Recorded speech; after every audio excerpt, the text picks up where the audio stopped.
Hey, what's up, everybody? How's it going? Marcos Villegas for Fight Up TV, being joined with Caleb Plant, who returns to the ring coming up September 14th against Trevor McCumby on this Canelo versus Edgar Berlanga. I want to say super card, man. This card's really stacked with a lot of big names.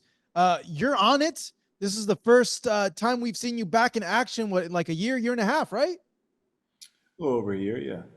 Yeah, man. I'm glad you're back. How we feeling coming into this return of the ring, Caleb? Man, feeling good.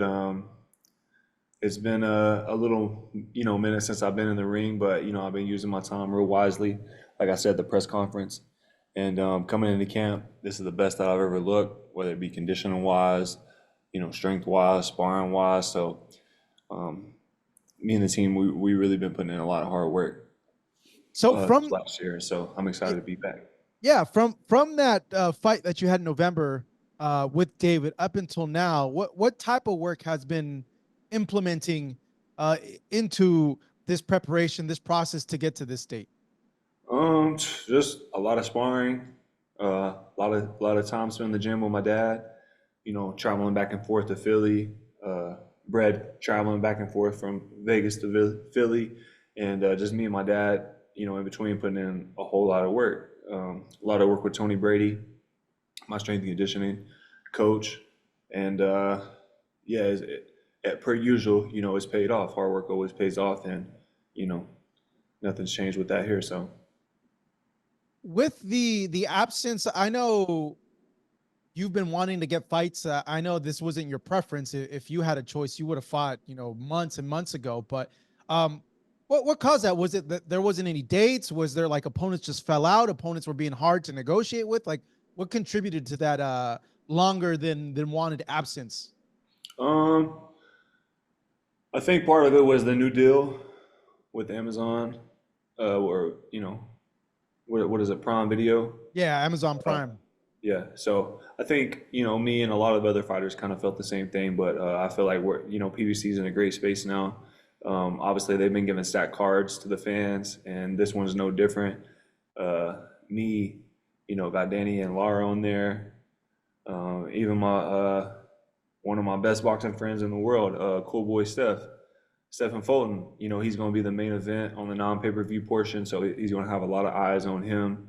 A lot of people, I'm sure excited for his return. I know I am, and yeah, I'm excited to be back and really just focusing on the things I can control, and that's you know my preparation, whether it be in the gym, strength conditioning, physical therapy, whatever recovery, modalities that I use, keeping my weight in check. So, like most people would, when you focus on the things you can control and have a good attitude about it, it is going to take you much further. And, like I said, I'm excited because this is really the best Caleb Plant that I feel like you guys are going to see yet. So, With Trevor McCumby in this fight, was there like prior like hostility between you and him, like, or is that just something like you're the competitor? This is how it is. This is your opponent, and you're gonna try to, you know, that presence. It's always gonna be who you are because you're a competitor. yeah, that's who I'm always, plan to be. I'm a competitor. I'm a fierce competitor. And, the only thing that feels better than winning is just the fact that you beat somebody, and so anybody in the way of my goals and everything that I work for in life, like that can be personal for me, and I don't like that. And then, on top of that, and I spoke to this at the press conference, but some time ago he was making videos with my name in them and tagging me in them, talking about guys who don't respect the sport, and they get a couple big fights and then they just sit around and wallow in their money. And I just that was weird to me that someone could make a video like that talking about me because maybe I'm just hyping myself up, but I feel like out of all the guys in boxing, like when have I not ever respected the sport? Whether it be how I train, my preparation, my dedication to the sport, keeping my weight in check, or bringing boxing some of the biggest fights that I can, and not doing that Canelo, Darrell, David, just going back to back to back. And even after that, I wanted to make more big fights, but some of the guys I wanted to fight didn't feel, as motivated to do the same, and I can't control that. Um, so I just didn't like that he would put my name in a video like that, talking about guys who don't respect the sport. Because just like in the last interview I did, this guy's at one point took a 4-year break from boxing. And if you love the sport so much, if you respect it so much, why would you turn your back on it for 4 years? You know, if you respect the sport so much, why would you wait till you're a 31, 32-year-old to have, you know, to step up to this level? You know, if you respect and love the sport so much, why would you test positive for a banned substance and also get in trouble for, you know, getting an IV after weigh-ins? Like, but you respect the sport so much, right? You respect it enough to be talking about other guys, right? So who the fuck is he to say that I don't respect the sport? That's not cool. I'm not vibing with that, you know. I don't fuck with that. Mm. Yeah, you know, like just knowing you, like, yeah, it's outside of this is like really weird thing to say because like you don't really floss, really, you know, like yeah, you have your cars, but like everybody like has cars, like that's like a normal person thing to have cars. Like my neighbors have lowriders, like you Yeah, yeah, know, yeah. Yeah, I'm yeah. not like So a big flashy, yeah, it's not like you're I out don't get buying like, Ferraris and stuff, you know. yeah, and just, you know, partying or in the strip club or, you know, whatever it may be. Like, and I'm not knocking anybody who does that. Like, you know, do what you want with your life, you know. But why would he have my name in that video? So Mm. we'll find out September 14th. You know, he's talking about, well, Caleb, he don't want it. He's living in silk sheets, living in a big ass house. Yeah, I am living in a big ass house because that's what happens when you respect the sport. Maybe he'd be in a big ass house too if he respected the sport. If he wasn't testing positive, if he wouldn't wait till he was 31, 32 year olds to step up and, you know, have a big fight. So he's talking about who wants it. We'll find out who wants it. Yeah, that press conference was an interesting one, man. It was entertaining as hell, just given what happened with Canelo and Edgar, and then you getting up in it, and then like even after like you and Canelo embracing, like that to me was like a cool little moment, but like an interesting dynamic. Like how would you describe like your relationship with Canelo now, like since you guys fought? I mean, I feel like there probably some competitive tension underneath somewhere. You Mm. know, he's obviously a fierce competitor, or he would be where he's at. And, you know, I feel like people know the same about me. So I'm sure there's some competitive tension down there somewhere. But at the same time, you know, we've had our fight and, you know, we shook hands after and, you know, showed each other respect after a fight like, you know, you should do. And since then, I think he's seen me at the Jaime Munguia weigh-in, and so he come up, you know, gave me a hug and shit like that, and you know that was cool. And at the press conference in LA, you know, a couple of weeks ago, like I'm literally just sitting at the table minding my business. Just yeah, just chilling, man. I'm Like just chilling, and once again, you know, Edgar, like somebody, you know, wants to bring my name up or bring me into it in a disrespectful manner, and you know, I guess Canelo thought he'd have my back, I guess. So that was cool. That was a cool moment. I feel like a lot of people thought that was a cool moment. So yeah. yeah, man, what's up with all these people like coming at you, man? You just minding your own business, just chilling, and people come at you on Twitter at the fights. Like, what the heck's going on here? I don't know, you know, I'm not playing victim or anything like that, but you know, I don't know what it is. I feel like I mean honestly, I feel like some of it has to do with what I look like. Hmm. You know, I've been dealing with a lot of that my whole life. And again, I don't have like a victim mentality, obviously, because if they want to see what it is, we can do that. You know, that's not an issue to me. I'm not looking for trouble, but I'll be damned if somebody's just gonna come up and, you know, put their hands on me, grab on my face, or push me, or try to make a bitch out of me, especially if I'm standing with my wife. Like, come on, man, that's not gonna work. I'm a grown man, you're a grown man, so treat me like one. Or if you don't know what respect is, I'll show you what it is.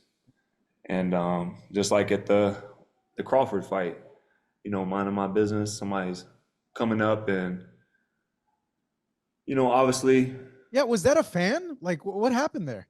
no, this fighter, Oh, it was a fighter. yeah, it was a fighter.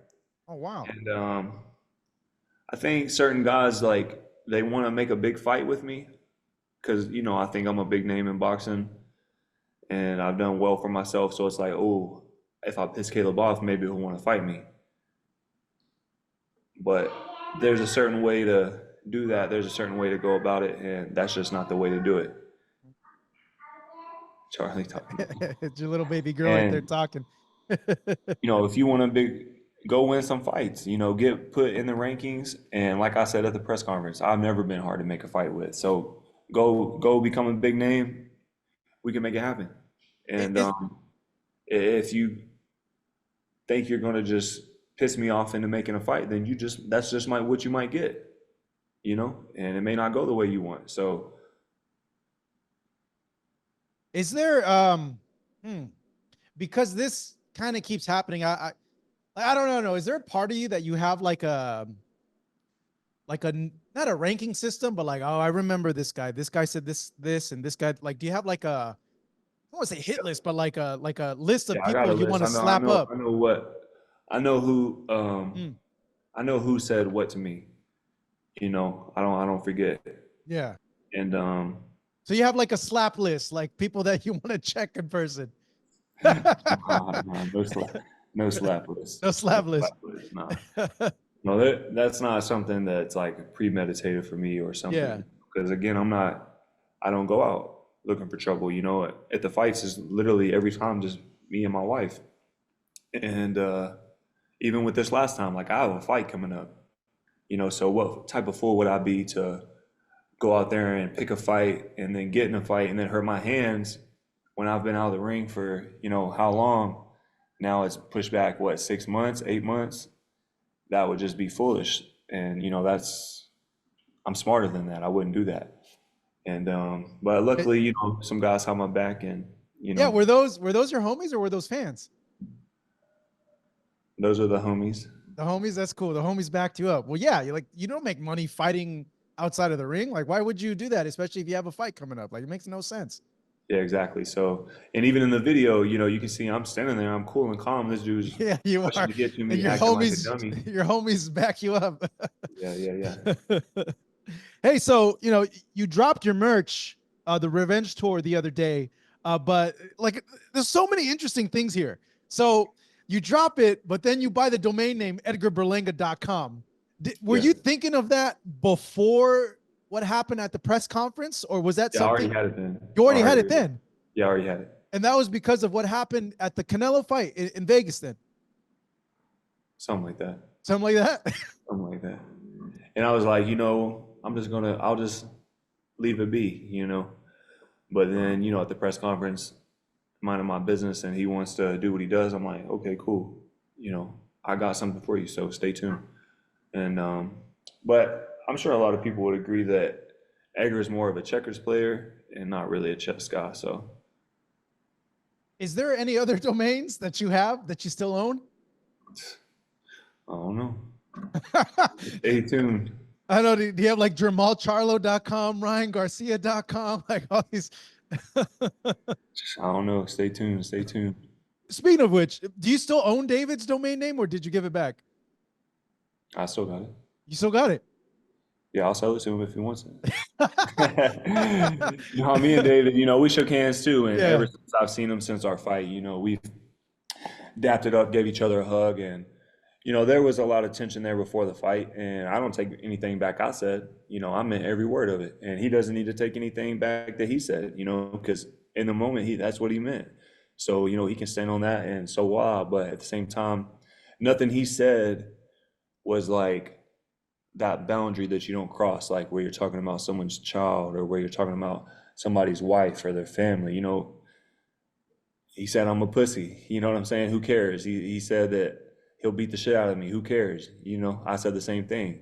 And so just like in the Canelo fight where other than him pushing me and me doing what I feel like most guys would do if somebody tried to shove you off your feet, the same thing with Canelo, the same thing with Jose Uzcategui. We have the tension before, and then we shake the dice and roll them, and then we shake hands afterwards.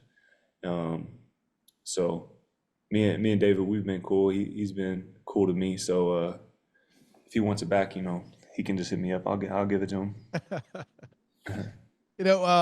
I had a lot of fans submit questions to you, so I'm going to go ahead and touch on that. But I kind of want to go back to something real quick because your experiences with Canelo and David. this was a really good question that a fan submitted, and I just want to kind of pick your brain on it. And he was asking, what were the biggest differences in style, power, ring IQ you felt between facing David and facing Canelo? They definitely have different styles. I think Canelo, he hits harder like for one punch. He hits harder than David, but David puts him together quite a bit better than not just Canelo, but most people in boxing. So David can really put his hands together, and both have their pros and cons. Uh, Both have underrated defense. Both have, they're sharp. They're great. They're great. They're both great fighters. So they have, there's a difference in styles, but um, they're both great at what they do.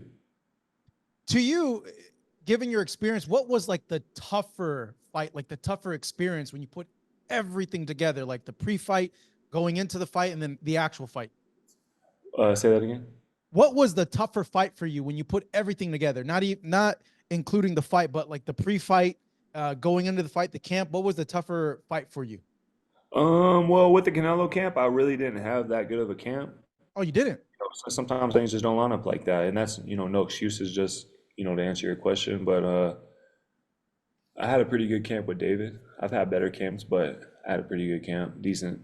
Um I got sick honestly in the David camp, but it was about like a month out, so I don't really want to like blame my performance on that. I feel like it was probably too far out to be like, oh, it's because I was sick, but it did have an effect on camp. But that's life. Things aren't going to line up perfectly every time for you, so you just got to make do with what you got. But mm, uh, I don't know. It's hard to say. Mm. I know that's not the answer you was looking for, but No, I was just interested in picking your brain on it.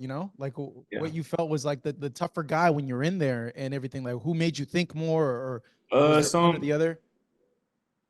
pros and cons of both. Like there were things that I was able to do to Canelo that wasn't able to do to David, and vice versa. So Yeah, I don't think you've ever mentioned that it wasn't that great of a camp for Canelo. What happened? mm, I know you don't want. I'll I know you don't want to make it sound like an excuse, but now I'm just curious because you mentioned it. yeah, I'm gonna say that story. I'm gonna say that story. I'm gonna tell it one day. Mhm. I'll tell it one day. I'll tell them all one day. But right now, keep it to myself for now. Oh man, you're leaving it on a cliffhanger right there. I don't know.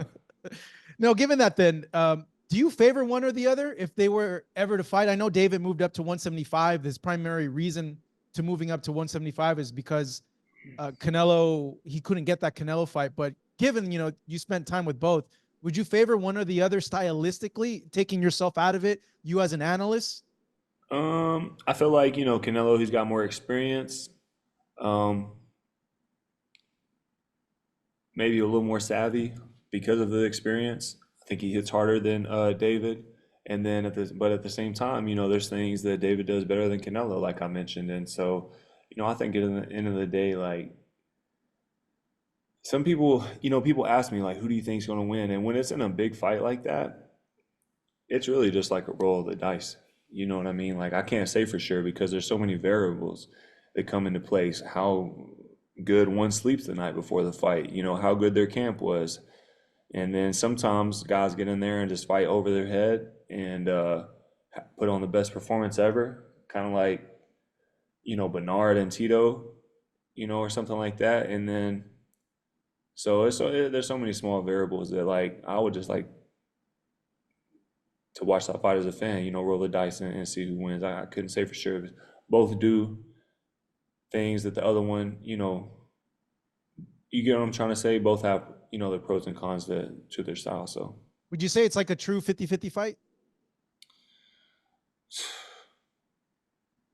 I mean, it's like if David got in there and put his punches together too much and Canelo couldn't keep up with the pace, it's like how surprised would you be? Probably not that surprised.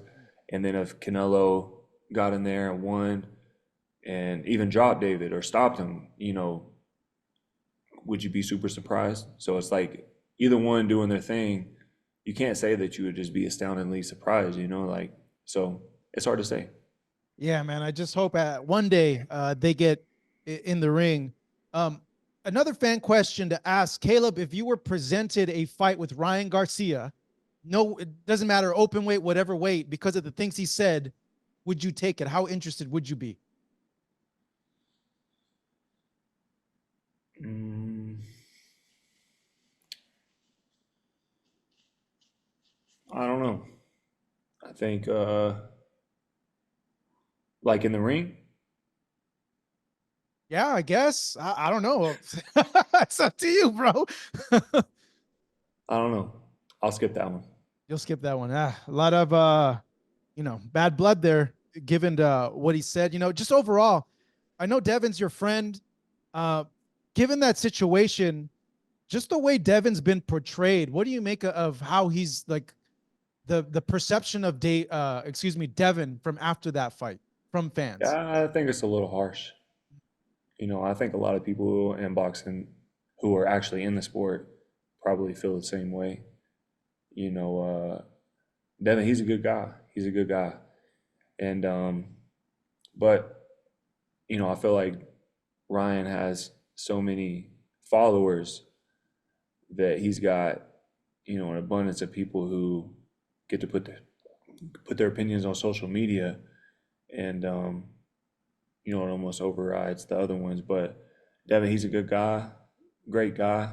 He's a great fighter, and I've personally haven't seen, I can't recall being able to see somebody who would get dropped and get dropped hard like that, then get up and literally go right back to work. Like literally take his 8 count and then get right back to work like nothing happened. Like some people, they get dropped, they get up and they abandon ship and just go wild. They don't clinch, they don't, and then they get clipped. And then some guys get up for being hurt and they get on their bike and start moving.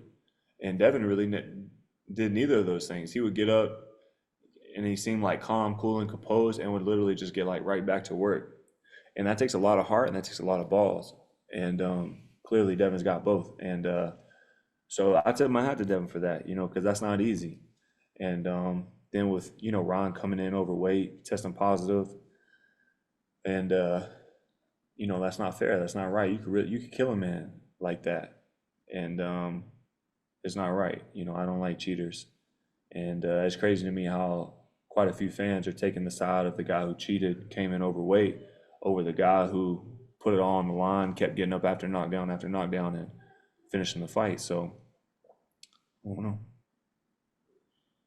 I would say, I don't know, it's like kind of like a conflicting thing. Like, in one part, it's a huge rematch. It's a built-in storyline.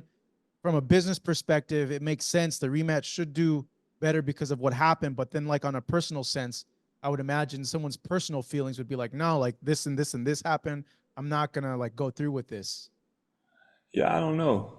And Ryan had his chance to be able to take it to court and prove himself innocent, but instead he'd rather take a 2-year ban and pay $1 million or $1.5 million. If you're so innocent and it's so easy to prove it otherwise, why not go to court? Why not go through the due process and prove yourself innocent like you keep swearing you are? But you'd rather take a 2-year ban and pay $1 million fine? Yeah, I think he mentioned. We asked, I think his dad that, like, hey, why didn't you guys keep fighting it? And they said, like, well, like in the end, it was just easier to just get back to work, like just settle, pay, and not go through all that litigation that could keep us stuck for 2 years, 3 years fighting it. But you're banned for 2 years now, anyways. I think it's 1 year. Okay, Yeah, well, yeah. you're banned for a year, anyways.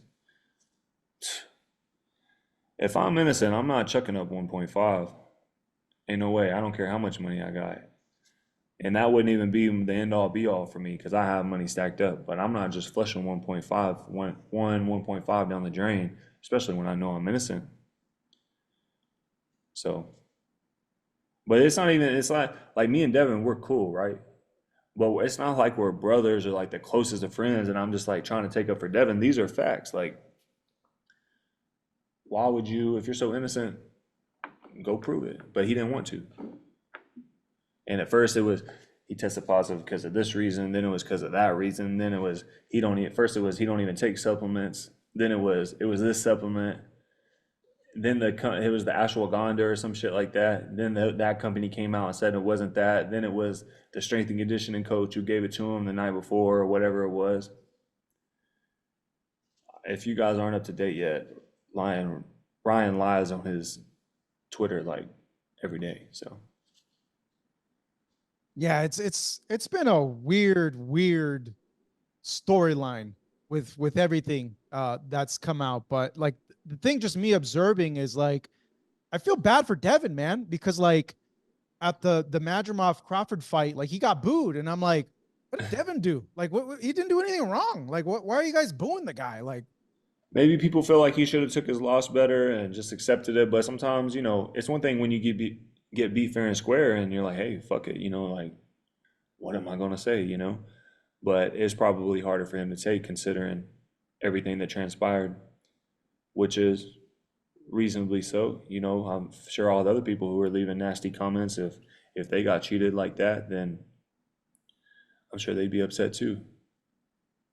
And it's easy to say, well, steroids shouldn't make Devin, he should still be able to defend the left hook. And it's like, yeah, maybe so, but it's the speed, the power, when it lands, it's going to have a greater effect. But anyways, I'm off of Ryan Garcia. yeah, no, same here, man. Let's go to some other things. I still have a good amount of time with you, right, Caleb? You can answer like 3, 4 more questions, Uh, or I do you think have so. something scheduled? Yeah. All right, I'm gonna try to just squeeze them in as much. Let me know All when right. you got to go, All right. because I have some fan questions here. Some of them are pretty good. All right. Let's see here. Okay, Anthony Alvarado 7288 asks you, Caleb. Caleb, are you thinking about changing your style a little to conserve energy for the later rounds? This past year, I've been smoothing the edges of my game to have a more well-rounded game. So again, like I said, this is the best me yet, and I'm excited for the fans to see. I've been working hard on smoothing those edges, and it's paid off. So All right. At Isaac Torres, and I think this is kind of along the lines of this last question, but he asked, Caleb, I'm not coming off as disrespectful. In your biggest fights against Canelo and Benavidez, you seem to be in control for the first half of those fights. But then it seems your conditioning seemed to taper out. How much of that is to blame on conditioning, or is it just the pressure of the other fighter applying and working? And how do you improve that going forward? I wouldn't say that it's the conditioning or the lack of, because man, I train literally year round. Like that's all I do is train. This is all like literally that's all I live to do is just train, go to strength and conditioning, go run, go to the boxing gym, spar. So I know it's not from that. Again, I think it's just gaining that experience to those big fights, and like I said, just smoothing some of the edges of my game.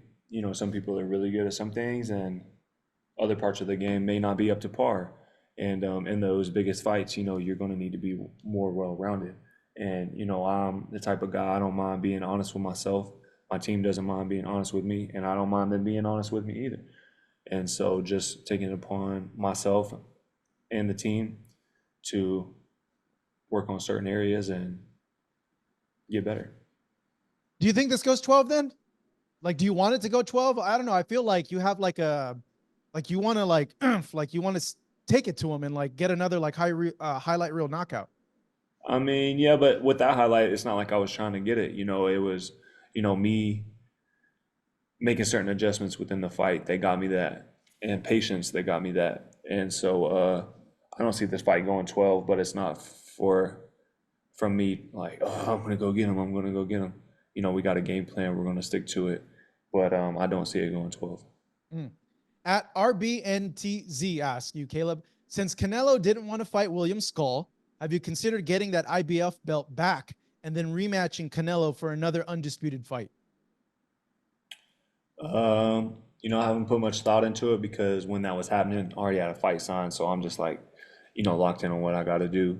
And obviously, nothing happens without getting past this guy. So right now, I'm just focused on, the task in front of me. And so many fighters have talked about the next guy they're going to beat, what they're going to do next, who they're going to beat next, and they don't even win the fight that's in front of them. And I'll be damned if I make the same mistake. So I'm locked in on what I got to do, and but I feel like my future is bright at the super middleweight division. I will say that.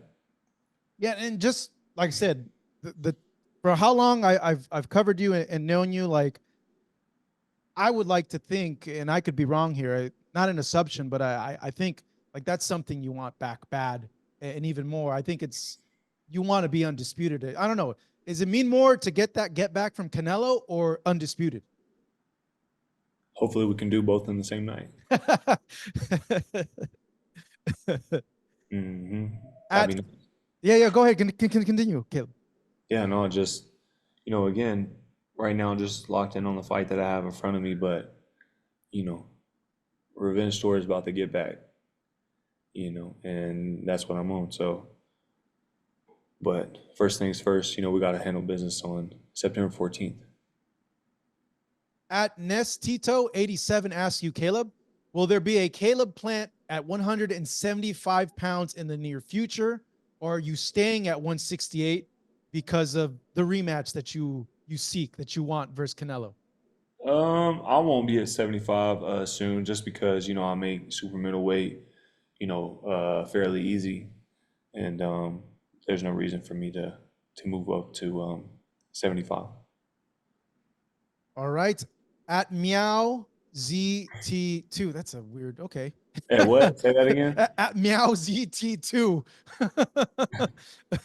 Ask Caleb, given how Crawford fought against Madrimov, is it a good idea for him to face Canelo at 168?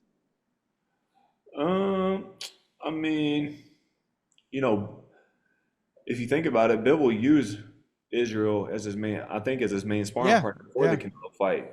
So, that guy's not to be taken lightly. And, I feel like a lot of people, especially on social media, it's like boxing's like a popularity contest to them. So if they don't have like the biggest name or the most followers, then it's like, oh, that guy's a bum. When in reality, that guy's like got over 300 amateur fights and, is a killer. So,